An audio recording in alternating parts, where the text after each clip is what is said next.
दोस्तों, अगर आप और अच्छी नींद चाहते हैं तो हमारी प्यारी सी ऐप नींद को इंस्टॉल करें। इस ऐप पर आपको एक्सक्लूसिव स्लीप स्टोरीज़ मिलेंगी और आप बिना यूट्यूब प्रीमियम के भी इन स्टोरीज़ को बैकग्राउंड में सुन सकेंगे। इंस्टॉल करने के लिए आप हमारी वेबसाइट neend.app पर ज़रूर आइए और अच्छी कहानियाँ, स्लीप म्यूज़िक, कुछ टिप्स सुनने के लिए इस चैनल को सब्सक्राइब कीजिए। नमस्ते, मैं हूं पायल। आशा है आप सबको मेरी आवाज सुनकर जल्दी नींद आने में मदद मिलती होगी। अगर आपको मेरी आवाज पसंद है तो मेरी 100 से भी ज्यादा कहानियां नींद ऐप पर है। उन्हें सुनने के लिए नींद ऐप इंस्टॉल करें और मुझे कमेंट करके जरूर से बताइए कि आज का आपका बेस्ट मोमेंट क्या था। और हाँ, हर कमेंट पे मैं खुद रिप्लाई करूंगी। नमस्ते, मैं पायल और आज मैं प्रस्तुत करती हूँ एक सुंदर कहानी। ये कहानी आपको एक बहुत शांतिपूर्ण सफर का आनंद देगी, जहाँ आप गौतम और विनोद, दो ऐसे बच्चों की कहानी सुनेंगे जो आपको एक बहुत खूबसूरत आसमां के सफर पर ले जाएगी। ये कहानी है दो ऐसे बच्चों की जो एक दूसरे से बिल्कुल विपरीत अवस्था के थे। एक बच्चा विनोद बहुत ज्यादा उपद्रव करता था और आश्रम में सभी को परेशान करता रहता था और चाहता था कि आश्रम में उसका दबदबा बना रहे, इसीलिए तरह तरह के जतन करता रहता था। परंतु गुरुजी उस दूसरे बच्चे गौतम को हमेशा प्रेम करते थे, जो शांत रहता था और हमेशा बरगद के पेड़ के नीचे ध्यान करता रहता था।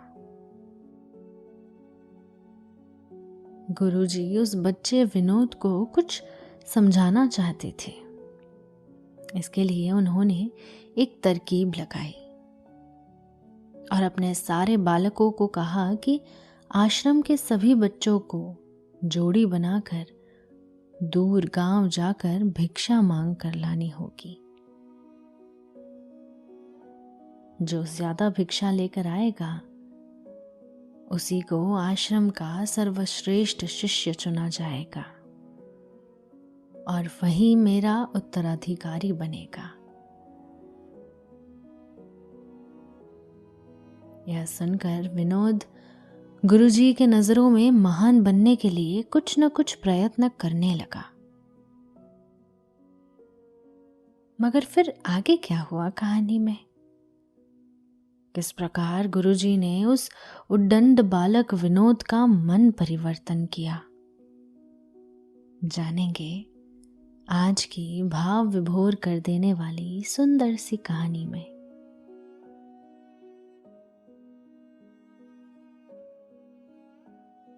कहानी को आगे बढ़ाएंगे, मगर पहले आप अपने आसपास की सारी लाइट्स ऑफ करके आराम से लेट जाएं।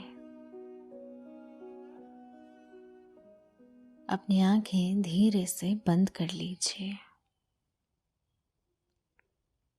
थोड़ा सा अपने शरीर को आराम दीजिए। थोड़ा और आराम।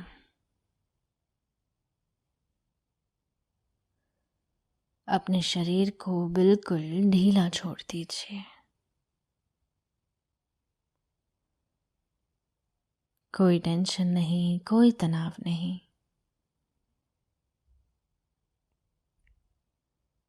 अपने दिमाग में चल रहे सभी विचारों को,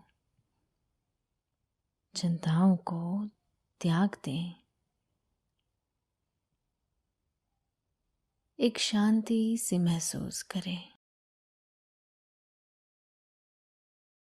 सभी नेगेटिव पॉजिटिव विचारों को धीरे धीरे निकाल दें।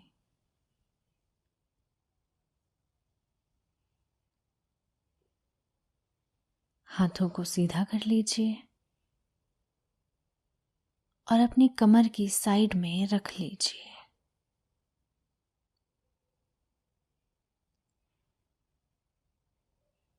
अपनी सांसों पर ध्यान लगाएं।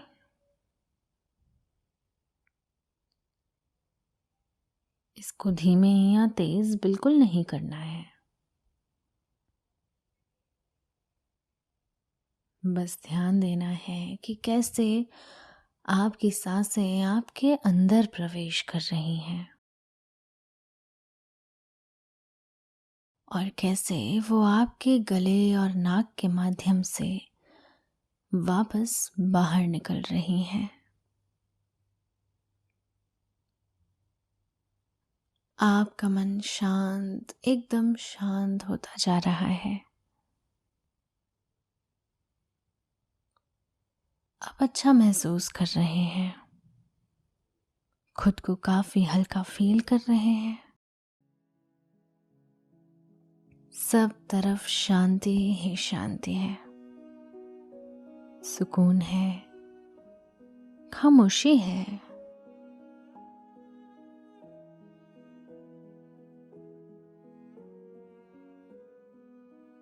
एक बार एक आश्रम में गौतम नाम का बच्चा रहता था। जब आश्रम में दूसरे सभी बच्चे खेल कूद में लगे होते थे, तब गौतम एक कोने में बैठा चुपचाप अपने आप में खोया रहता था। वो किसी से ज्यादा बात भी नहीं करता था। आश्रम की सभी जिम्मेदारियां पूरी करने के बाद जहां सभी बच्चे खेल कूद करने लगते, वहीं पर गौतम एक बरगद के पेड़ के नीचे बैठकर ध्यान करने लगता। गौतम को देखकर सभी बच्चों को आश्चर्य होता, क्योंकि उसका कोई दोस्त नहीं था और वो अक्सर आश्रम में अकेला ही घूमता रहता था। ये देखकर उसके गुरु को बड़ी खुशी होती थी। उन्हें लगता कि चलो, कोई तो आश्रम में है जो ध्यान में रहने की ताकत को समझता है, उसके महत्व को समझता है। आश्रम के बारे में जब भी कोई जरूरी निर्णय लेना होता, तब आश्रम के गुरु गौतम की राय जरूर लिया करते थे। लेकिन यही बात गुरुजी के एक दूसरे शिष्य को बड़ी खटकती थी, जिसका नाम विनोद था। विनोद गुरुजी का प्रिय शिष्य बनना चाहता था। इसीलिए वो गुरुजी के सामने दूसरे बच्चों के कामों में कुछ न कुछ कमियां निकालता रहता, जिससे गुरुजी उसे महान समझने लग जाए। अक्सर विनोद अपनी जिम्मेदारियां पूरी तरह से निभाने का दिखावा भी करता, चाहे उससे कोई सलाह ना भी मांगे, लेकिन फिर भी वो उन्हें अपनी सलाह देता रहता। विनोद आश्रम के दूसरे सभी बच्चों में बहुत प्रसिद्ध भी था, क्योंकि वो सबसे हंसी मजाक करता रहता, उनसे दिन भर बातें करता रहता। इसीलिए उसकी सबसे दोस्ती हो गई थी। लेकिन जब आश्रम के गुरुजी विनोद की राय ना लेकर गौतम की राय लेते थे, तो ये बात विनोद को बड़ी खटकती थी। विनोद को यही लगता था कि वो गौतम से ज्यादा बुद्धिमान है, लेकिन गुरुजी फिर भी उसकी तरफदारी करते हैं। ऐसा नहीं था कि गुरुजी को विनोद का स्वभाव के बारे में पता नहीं था, लेकिन गुरुजी उसे अपने तरीके से सीख देना चाहते थे, ताकि उसकी ज्यादा बोलने की आदत, दिखावा करने की आदत, दूसरों में कमियां निकालने की आदत हमेशा हमेशा के लिए खत्म हो जाए और वो ध्यान की गहराइयों को छू पाए। दोस्तों, अब से आप आपकी मनचाही दादी और नानी की कहानियों से प्यारी नींद की कहानियां सिर्फ और सिर्फ नींद ऐप पर ही सुन पाएंगे। तो इसी तरह हमारे साथ कहानियों के जरिए जुड़े रहने के लिए आपकी अपनी नींद ऐप इंस्टॉल करें। गुरुजी किसी भी तरीके से विनोद को एहसास कराना चाहते थे कि ध्यान में रहने से ही उस असीम शांति को जाना जा सकता है। उस विराट शक्ति का एहसास चुप होकर ही किया जा सकता है।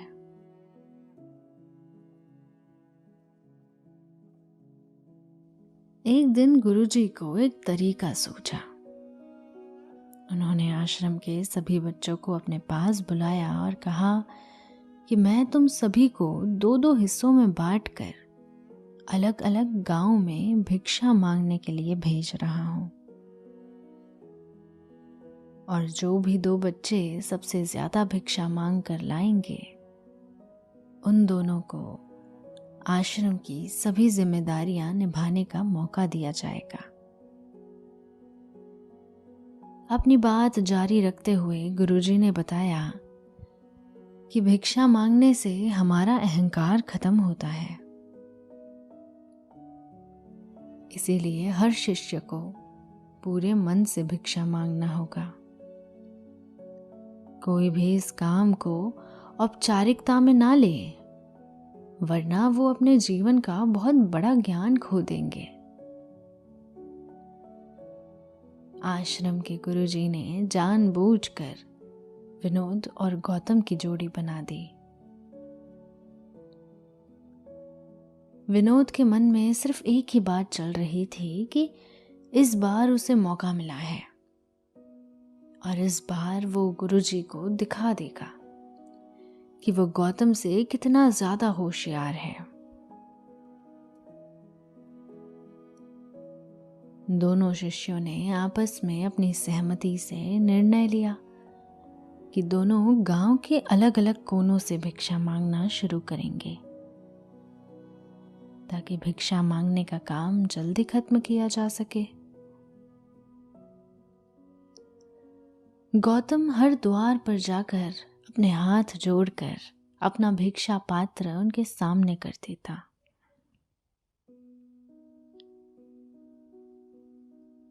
उसके चेहरे पर एक सादगी और उसकी आंखों में एक एकांत होता था, जिससे भिक्षा देने वाले उसे भिक्षा देकर अपने आप को अनुग्रहित समझते थे। वहीं पर विनोद हर द्वार पर जाकर उनको कुछ न कुछ ज्ञान देने लगता था, जिससे ज्यादातर लोग उसे बिना भिक्षा दिए ही लौटा देते। पूरे गांव में भिक्षा मांगकर जब दोनों गांव के बीच में मिले तो विनोद ने देखा कि गौतम के पास उससे दुगनी भिक्षा है। ये देखकर उसे मन ही मन बहुत ठेस पहुंची। लेकिन जब वे दोनों भिक्षा का सामान लेकर आश्रम की तरफ जा रहे थे तो विनोद को एक चालाकी सूझी। उसने गौतम से कहा कि हमें अपने भिक्षा को एक ही थैले में डाल देना चाहिए। गुरुजी ने हम दोनों को एक साथ भिक्षा लाने के लिए कहा था। गौतम ने बिना कुछ बोले अपनी सारी भिक्षा उसके थैले में डाल दी। विनोद मन ही मन बहुत खुश हो रहा था कि अब गुरुजी को ये पता नहीं चलेगा कि ज्यादा भिक्षा हम में से किसने मांगी। उसे लग रहा था कि गुरुजी उसे गौतम से कम प्रतिभावान समझेंगे, इसीलिए उसने ये तरकीब लगाई। सभी शिष्यों के आने के बाद संध्या के समय जब सभी की भिक्षा तोली गई तो इन दोनों शिष्यों की भिक्षा सबसे ज्यादा निकली। गुरुजी ने इन दोनों का अभिवादन करते हुए आश्रम के सभी बच्चों के सामने उनकी पीठ थपथपाते हुए उन्हें मुबारकबाद दी और कहा कि मैं आश्रम का कार्यभार तुम दोनों को नहीं सौंप सकता। इससे आपसी मतभेद होने का खतरा रहता है। इसीलिए तुम दोनों में से जो ज्यादा भिक्षा लेकर आया है, आश्रम की जिम्मेदारी उसे ही सौंपी जाएगी। जब गुरुजी ने उनसे पूछा कि तुम में से ज्यादा भिक्षा कौन मांग कर लाया था, तो विनोद ने कहा, गुरुजी, मैं इससे दुगनी भिक्षा मांग कर लाया था, लेकिन मुझसे गलती हो गई कि मैंने वो दोनों भिक्षा एक ही थैले में डाल दी। मुझे नहीं पता था कि आप ऐसा निर्णय लेने वाले हैं।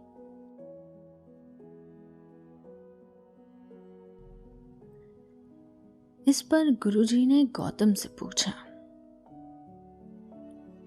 कि क्या तुम विनोद की बात से सहमत हो?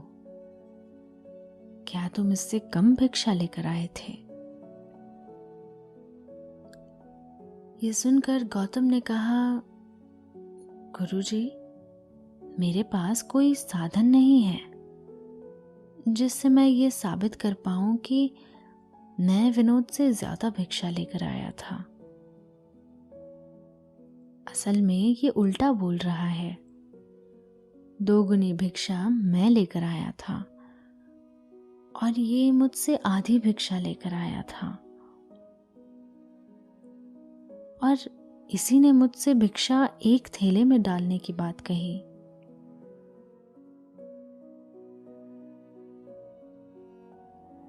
आश्रम के कुछ ही दूरी पर एक पहाड़ी थी जिसके पीछे सूरज अभी अभी संध्या के समय ढल रहा था।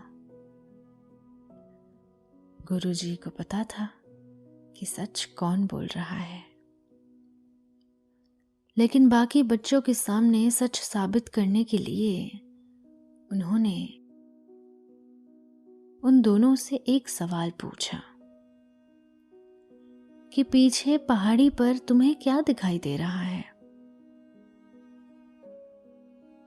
यह सुनकर विनोद झट से बोल पड़ा कि गुरुजी, पहाड़ी के पीछे सूरज अपना रंग बिखेर रहा है।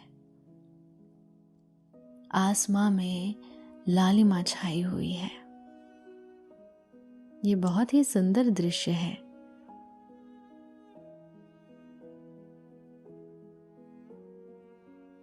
वो तो और भी कुछ कहना चाहता था, लेकिन गुरुजी ने उसे चुप कराते हुए गौतम से जवाब जानने के लिए उसकी तरफ देखा तो उसकी आंखों में आंसू भरे हुए थे। श्रद्धा, भक्ति और प्रेम से उसकी आंखें भर आई। उसके चेहरे पर आत्मा को छू लेने का भाव नजर आ रहा था। वो भाव विभोर होकर उस दृश्य को निहारने लगा, जैसे वो दृश्य उसके तन मन को रोमांचित कर रहा था। वो कुछ भी बोल नहीं पा रहा था।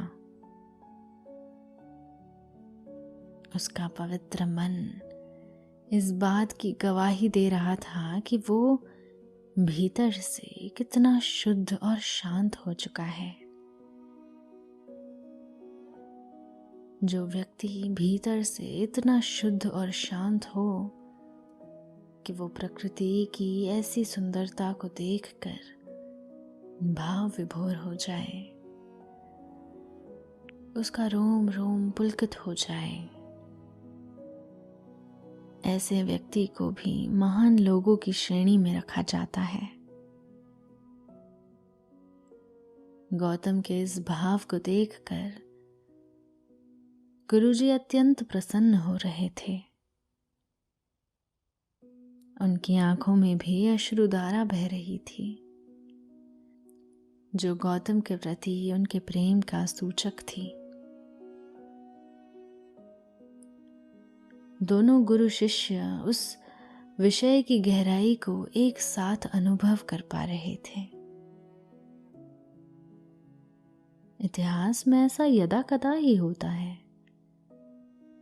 कि कोई दो महान मनुष्य एक ही दृश्य को एक ही दृष्टि से एक ही भाव के साथ निहार सके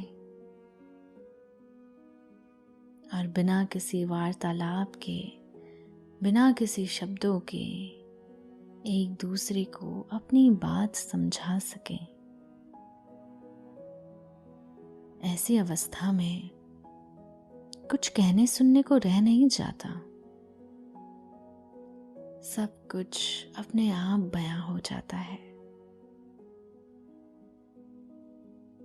धरती पर स्वर्ग उतरता हुआ महसूस होता है और शरीर में परम आनंद की अनुभूति होती है। भगवान द्वारा यह मनुष्य को दिया हुआ एक उपहार है, जो प्रकृति से जुड़कर प्रेम महसूस करवाता है। गुरुजी को उससे पूछने की जरूरत ही नहीं पड़ी। गुरुजी ने सभी बच्चों को संबोधित करते हुए कहा कि मैंने सवाल किया था कि पहाड़ी के पीछे तुम्हें क्या दिखाई दे रहा है।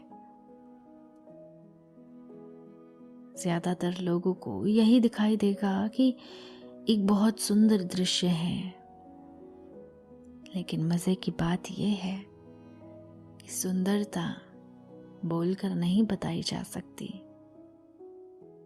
उसे महसूस किया जा सकता है और सामने वाला उस सुंदरता को आपकी आंखों में देख पाता है। गौतम की तरफ इशारा करते हुए गुरुजी ने कहा कि असल में सुंदरता इसी बच्चे ने देखी है। दूसरे बच्चे ने सिर्फ सुंदरता की व्याख्या की है, लेकिन इसने वास्तविकता में वो सुंदरता को महसूस किया है।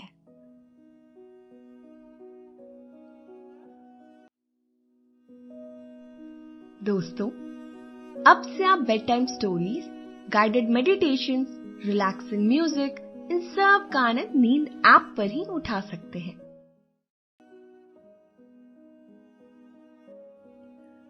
अपने आप को ऊंचा दिखाने की सभी कोशिशों को नाकाम होता देख विनोद वहीं पर फूट फूट कर रोने लगा। उसको चुप कराते हुए गुरुजी ने कहा कि बेटा, मुझे पहले से पता था कि तुम झूठ बोल रहे हो, लेकिन मैं तुम्हें उस झूठ का एहसास कराना चाहता था।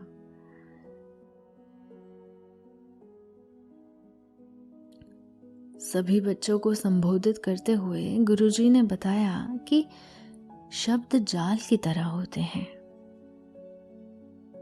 हमारे ज्यादा बोलने की वजह से बहुत सारी समस्याएं पैदा होती हैं।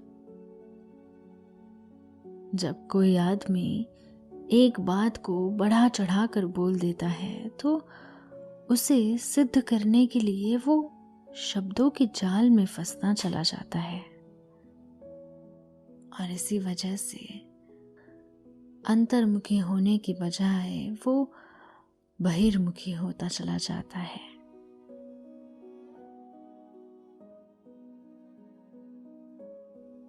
वहीं पर जिस भी व्यक्ति को अपनी अंतर यात्रा करनी होती है, उसे सबसे पहले चुप रहना सीखना होता है।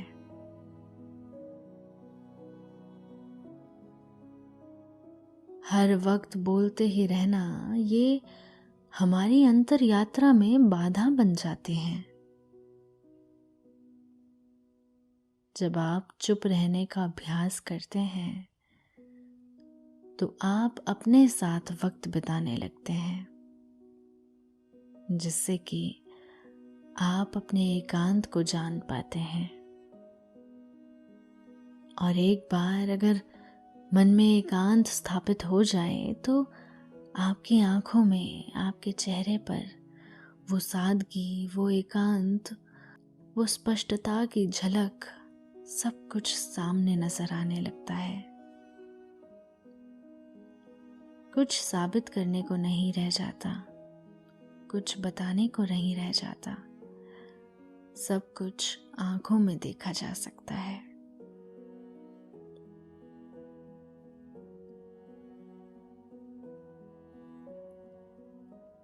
गौतम की तरफ इशारा करते हुए गुरुजी ने कहा कि अभी जो दृश्य इस बच्चे ने देखा वो ज्यादा बोलने वाला आदमी कभी नहीं देख पाएगा। वो अपनी बुद्धि से तर्क वितर्क करता रहेगा कि उसे क्या क्या दिखाई दे रहा है, लेकिन उसमें से वो महसूस कुछ भी नहीं कर पाएगा। उसे दिखाई देंगे सूरज या फिर उसकी लालिमा, लेकिन उस सुंदरता को, उस विराट को वो कभी नहीं देख पाएगा।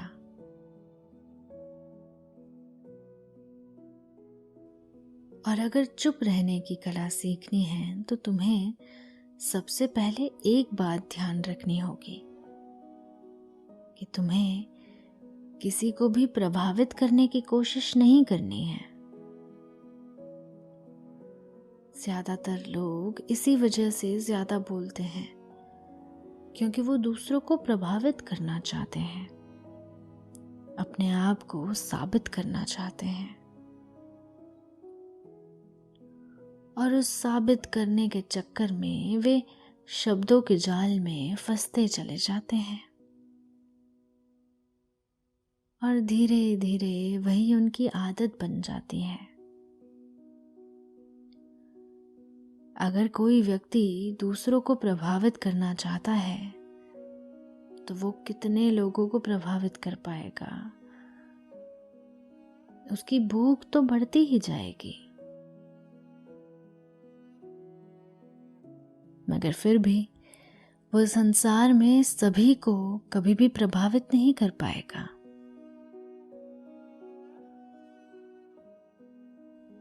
इसीलिए ये समझने की बात होती है कि मुखी होने की बजाय हम अंतर्मुखी होकर अपने आप को समझ सकते हैं।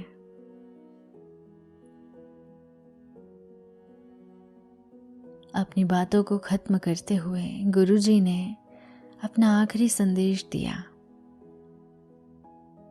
उन्होंने बताया कि अगर कोई व्यक्ति ज्यादा समय तक चुप नहीं रह सकता तो उसे थोड़े समय से अभ्यास करना चाहिए। दृढ़ संकल्प लेकर किसी व्रत की भांति दिन में कुछ समय या फिर हफ्ते में कुछ समय या फिर एक दिन चुप रहने का अभ्यास जरूर किया जाना चाहिए। इससे हमारी चुप रहने की आदत धीरे धीरे खुद ब खुद पनपने लगती है, क्योंकि एक बार जब हम चुप रहने लगते हैं तो हमें चुप रहने का आनंद पता चल जाता है। उसके बाद हमें प्रयास नहीं करना पड़ता, बल्कि हमारा मन आनंद की तरफ अपने आप बढ़ता चला जाता है।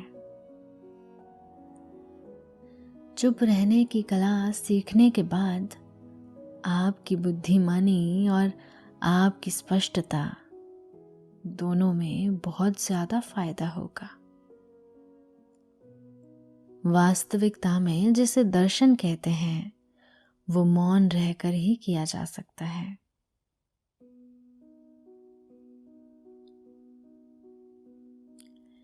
इसके बाद सभी बच्चों से कुछ समय चुप रहने का संकल्प लेकर गुरुजी ने अपनी बात खत्म कर दी और सभी बच्चे रात्रि का भोजन करने के लिए एक साथ भोजन कक्ष में पहुंच गए।